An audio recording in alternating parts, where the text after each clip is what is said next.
Thank you. Thank you so much. Afternoon, everybody. Thank you for joining us.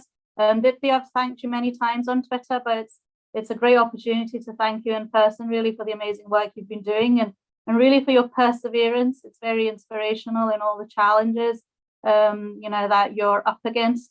So I really appreciate that. My name is Nuzhat Uthmani, as Alma said. I don't have slides to share, so I'm just going to talk at you. I hope that's okay.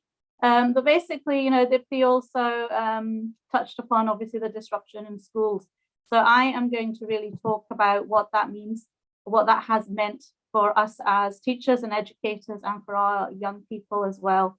I am, as Alma said, a co-founder of a Scottish Teacher Wellbeing Group that we actually formed, a friend of mine and myself, we formed it in August 2020, really as a safe space for teachers to come together and discuss all the issues that were going on around COVID, our kind of mental health and the well-being of staff, so we could share ideas and support each other. And we are just over 3,000 teachers strong from all over the country. So it's managed to really give me a really good perspective as well on what's been going on in different institutions across the country and the challenges that we're facing. So what I'm going to do just now is I'm going to break down my talk to you in kind of four areas. One, looking a little bit at the kind of background, what's been happening. One, at the what I call the so-called mitigations that the government has been putting in place for schools, the issues, therefore, that have come about as a result of this, and then, of course, the impact. So in terms of the background, I think it's fair to say that as a profession, we feel that we have very much been gaslighted. The idea that, whenever we raise concerns, raised issues, raised support, it's very much been ignored, it's been silenced. And one of my roles as a teacher activist has very much been to engage in raising that voice and raising our profile as Scotland's educators. And to not be silenced, and speak up about the difficulties we've been having in these last 2 years. I think one thing to say as well is I think you would agree that key workers in our society have probably for very long, been taken for granted. And we don't notice how things just get done in a lot of parts of our society. And then when the first lockdown happened in March 2020, we suddenly rose to prominence, and a huge amount of importance was placed on key workers and a lot of appreciation came everyone's way. But it's safe to say now that that has somewhat decreased, it's waned. And again, we've gone back down to being taken for granted. It's something we need to do and everyone expects us to get on with it no matter what. So what that means in particular around expectations on schools is that we have had to deliver vital childcare. We've delivered mental health provision. We're expected to deliver digital accessibility for learners and families. And teachers have even been responsible for going out to family homes to give food on top of our core job, of course, of educating our children and young people. Now, we as a profession obviously understand our role and the importance it has in society. And no one would complain necessarily about these things. However, it becomes very difficult when the support isn't there to perform in the role that we need to do. And the first point of support has to be to listen, to teachers on the ground and to understand what our needs and concerns have been. Instead, we've been expected, like I said, to just carry on regardless of whatever the COVID levels are and whatever our concerns were. I do believe that I think we're possibly the only industry in society where we've been asked to return full time in pretty much the same way we were pre-COVID. So even, for example, in terms of hospitals or surgeries, numbers have been limited.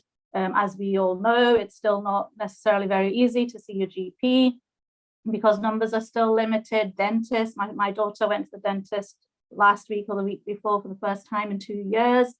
So everyone's been managed to try and limit their exposure in some way within their workplace. Yet we have been expected to be full-time since August 2020. And also there has been, in terms of the gaslighting that I was mentioning, it seems like a lot of the data that should be coming out of schools for teachers and for pupils is being continuously suppressed.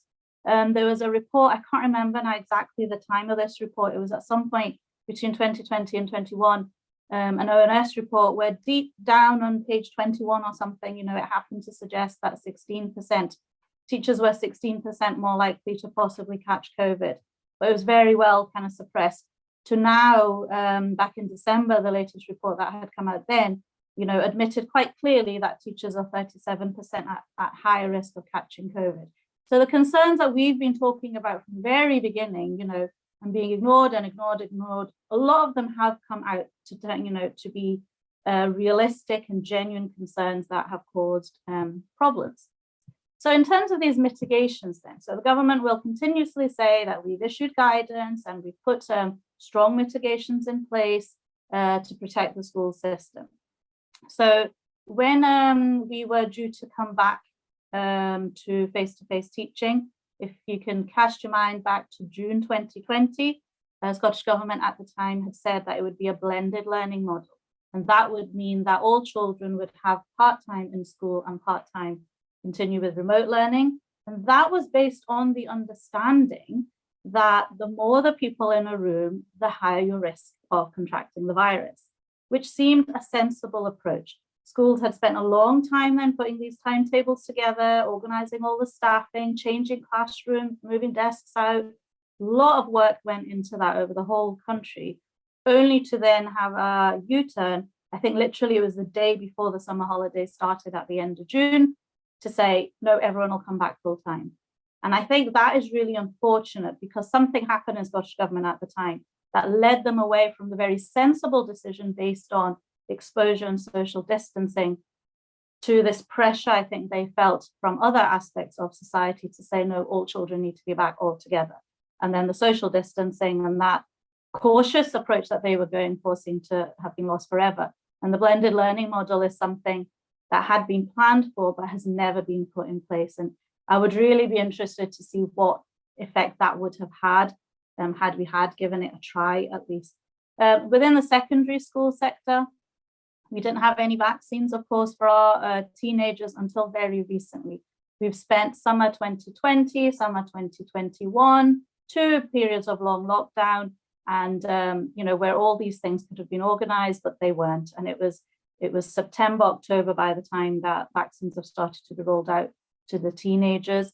No social distancing, like I said, from the beginning. And of course, there were no masks when we went back in August 2020, again, until another almost a year later, where they became mandatory in secondary classrooms. And that's really until cases had got out of hand, like we had been saying that they would. So we don't have assemblies. Some classes have been put into bubbles or had been put into bubbles. But a bubble, of over 100 pupils, for example, is not a bubble, in the way that everyone else understood what a bubble was, and with classrooms within secondary school, especially being used by, many people, over 100 people potentially could be coming through a classroom in a normal day. That's, to me, that is a communal space. The government has recently said that corridors are communal spaces, so they'll keep masks there. But actually, I believe the risk from passing someone in a corridor is a lot less than when you're sitting in a room that can be shared by hundreds of people through the day, right next to someone with no masks, potentially poor ventilation. That, to me, is the more high-risk environment. Within the primary sector, then, we've never had any masks for the young people. We've never had any social distancing. And of course, we still don't have vaccinations. So again, cases have been getting out of hand. Yet really in primary, nothing has been done about that. And that's why, sadly, we're seeing these rates and this impact around long COVID that we're going to hear more about as well from Helen later, in our children, because we don't have anything else to protect them. And that's what just seems really shocking, after 2 whole years. And now the government has, as we know, announced that they'll finally will offer vaccinations to all under 12s. However, nothing is in place for that yet. I think Jason Leach was confirming on BBC Radio Scotland during the week that they don't actually have enough vaccines just now, and they need to, do all the organisation of how that's going to happen, how they're going to talk to children about it, how they're going to talk to families about it. So we are still months down the line before our children are going to get this vital protection. And ventilation, of course, government will say, there is adequate ventilation. But I'm going to come back onto the issue of ventilation in terms of open windows and doors, because as we know, that's all we've had. Another thing that the government have said that we've regularly put in place is regular lateral flow testing, which I believe is kind of dropping off now anyway. But in the early time, that was something that they were really pushing, that no, we have regular testing. My problem with that is that I see that very much as a non-mitigation, because it's not something that you could force anyone to do. So staff were required to do it twice a week. I know most staff were doing it. Children were to do it once a week, or teenagers were to do it twice a week. But, we had no way of knowing that people were doing that. So I can't really take that as a mitigation that is protecting me if I know that so many people in the room actually haven't tested and are still coming to school. So again, it was very much non kind of protection. So that kind of brings us on then to the issues being, made because of these non-mitigations, really. I think there's been this continuous myth since the schools were all forced back full-time in August 2020, that because your children are all in the school building, everything is fine. They're getting their education, they're socializing, they're doing all these wonderful things that we want them to do away from the house. They're in school, they're being looked after. However, the reality is not that. Everything has not been fine in the last couple of years because of all the disruption that has been caused.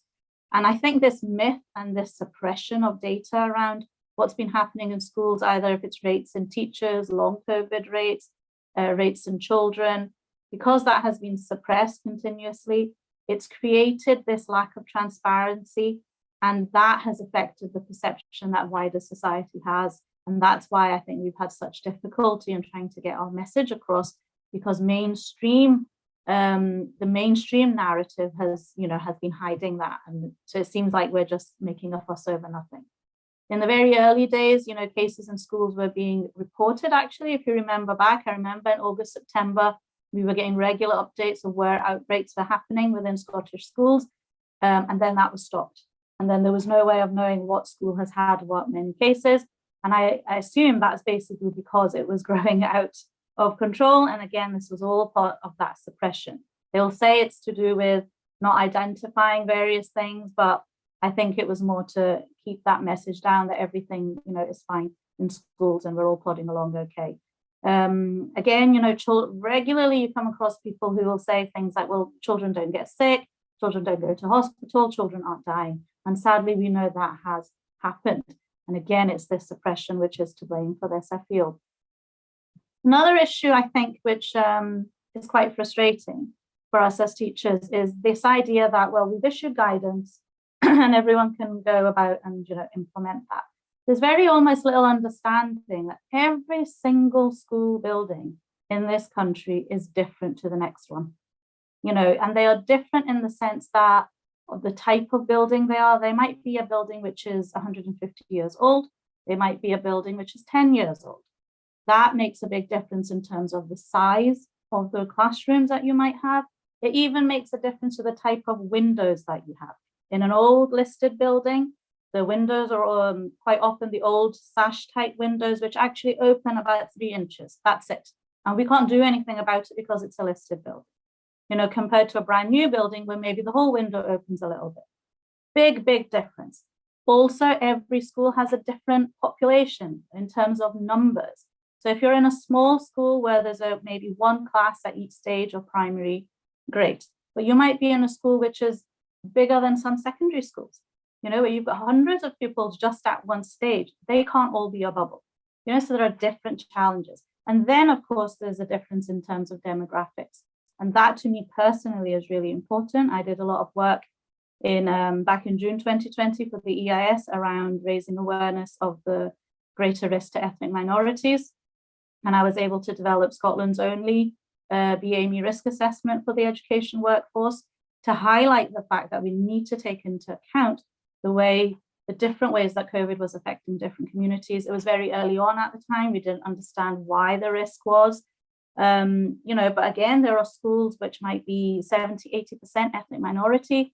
Their challenges are different again. They maybe need that bit more protection and just awareness. So this blanket approach of this is the guidance for all schools, off you go, you're all protected, again, just hasn't been helpful at all. Another issue, of course, is the way the isolation rules have changed. And if anything, they have only added to increased cases. We know that if somebody has been in contact with somebody with COVID, if they live with somebody with COVID, then they are more likely to catch COVID. So it just seems crazy to say, well, that person does not need to isolate, or that person can return to school without having tested.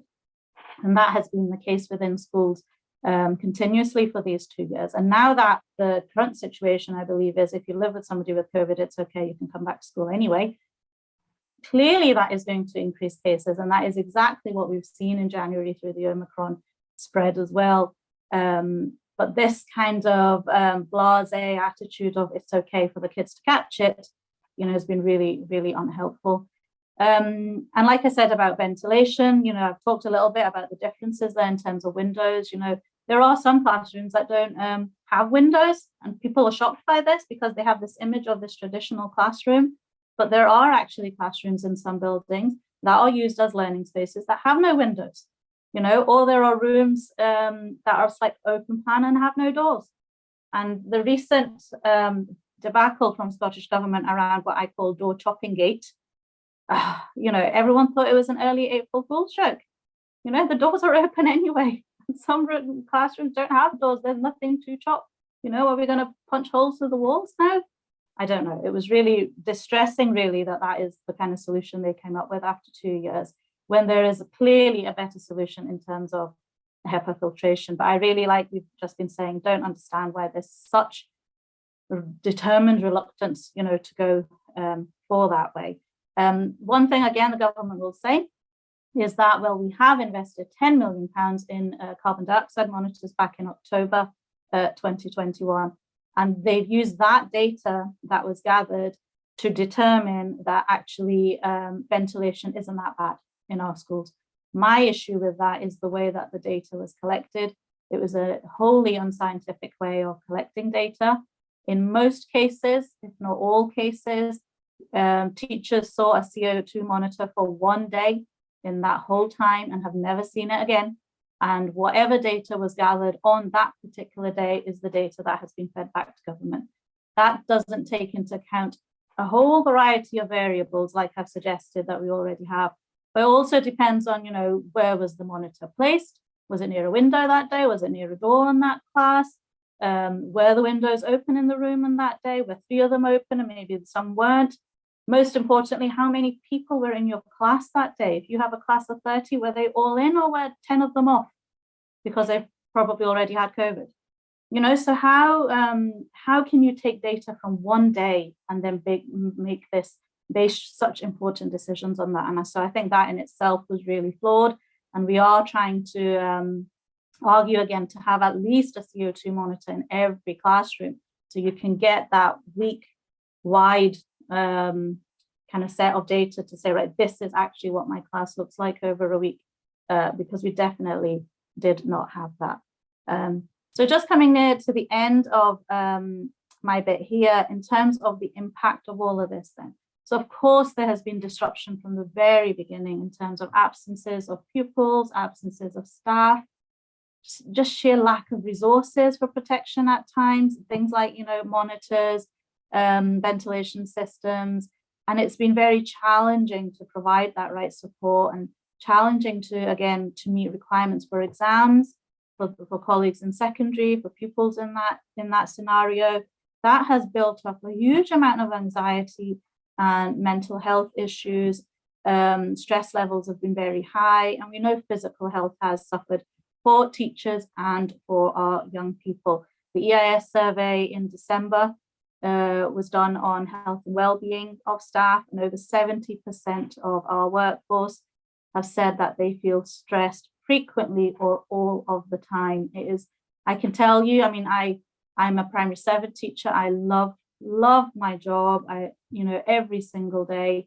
However, the anxiety of just knowing what is around you the whole time, it just does not go away, and that can be really debilitating for a lot of people.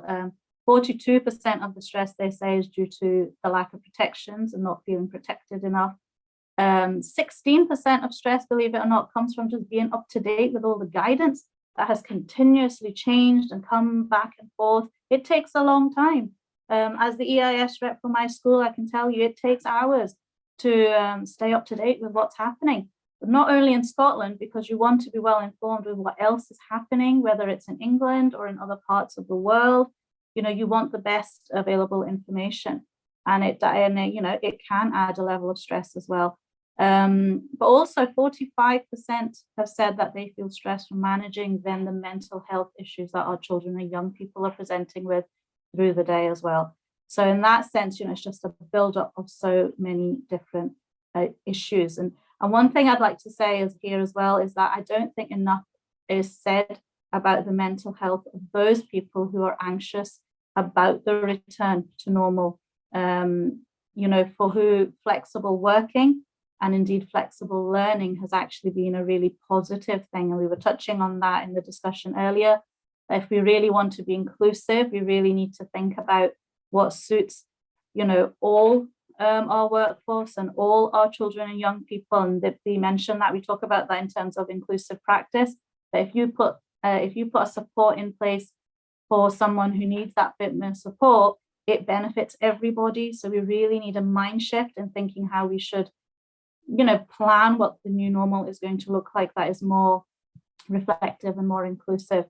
And then, of course, there's the issue of long COVID that so many teachers have been left with, are suffering from just now. I know a teacher in our forum who said she's now a blue badge owner because of her disability, how it's been so debilitating for her since she's had long COVID, never having those problems before.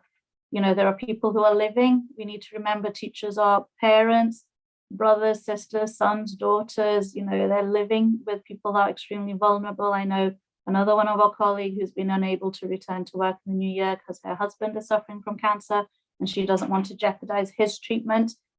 And that is causing huge anxiety in terms of losing income and ultimately their jobs. And we know there are children, again, in the same position who are not only left feeling very sick and unwell, but are missing out on their social well-being and that growth that they need with their friends and their teachers at this really important age. So just to finish off, I feel like I've painted a really dismal picture here, but I'm keen to highlight the difficulties despite which education has continued in some way or another. We have worked harder than ever before and in more ways than ever to keep education and support going for both pupils and families. And I hope that society as a whole can really appreciate that as well. We have all had enough of being bored or tired of this virus, I'm sure, but I can't say that that's an excuse to now ignore it, especially when we still don't understand really, what the long-term consequences are going to be. Thank you. That's me.